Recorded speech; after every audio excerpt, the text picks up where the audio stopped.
चल रही थी वाइस चांसलर और रजिस्ट्रार की। साहब मुझे कहते हुए बड़ा दुख होता है, माननीय भरतपुर से आने वाले सदस्य ने तो खुल के नहीं कहा, पर मैं सामने एक पट्टी लगी हुई देख रहा हूं, उस पर लिखा हुआ है कि भैया जो बोल रहे हो सत्य बोलो। और मैं सत्य बोल रहा हूं कि जो बड़ी अटैची लाता है उसको वाइस चांसलर बनाते हैं। वाकई जो ये कोई भी हो, कोई भी राज आया, चाहे पक्ष हो चाहे विपक्ष हो, निश्चित रूप से जो जितनी बड़ी अटैची लाता है उसको बड़ी यूनिवर्सिटी का चार्ज दे दिया जाता है। आप विचार करें, क्या वाकई वो बड़ी अटैची वाले कुलगुरु जैसे पद पे बैठने लायक है क्या?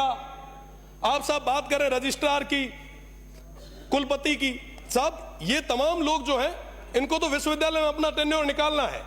कुलपति का टेन्योर 3 साल का होता है, वो बड़ी अटैची दे के आते हैं, उनको तो ये लगता है कि साहब 3 साल में कैसे वापस इकट्ठा करें और जाएं।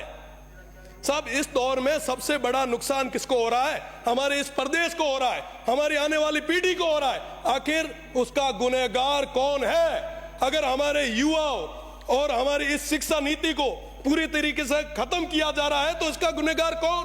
गुनहगार हम लोग यहां पे बैठे हुए 200 के 200, क्योंकि साहब ये चीज हो रही है, हम देख रहे हैं, पर भी हम चुप बैठे हैं, हम मौन बैठे।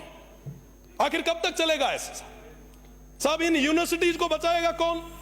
हमारी इस शिक्षा की जो नीति है, ये जो संस्थाएं हैं, इनको बचाएगा कौन?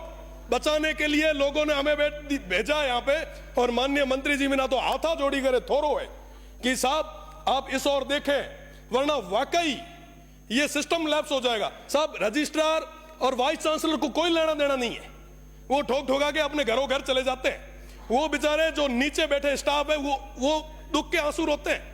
वो कहते हैं कि साहब हम हमारी व्यथा कहां है, किसके आम? साहब कोई बात सुनने के लिए तैयार नहीं है, इनकी बड़ी बड़ी पहुंच है। मेरा तो निवेदन है कि आप एक एक दिन आप सर्किट हाउस में मत रुकिए, आप यूनिवर्सिटीज में रुकिए। उन युवाओं के बीच में नवाचार आएगा साहब, नए क्वालिटीज के लड़के आगे आएंगे, आपके लिए रिसर्च करने वाले लड़के आपको मिलेंगे, आप तो उनको आगे लाएं।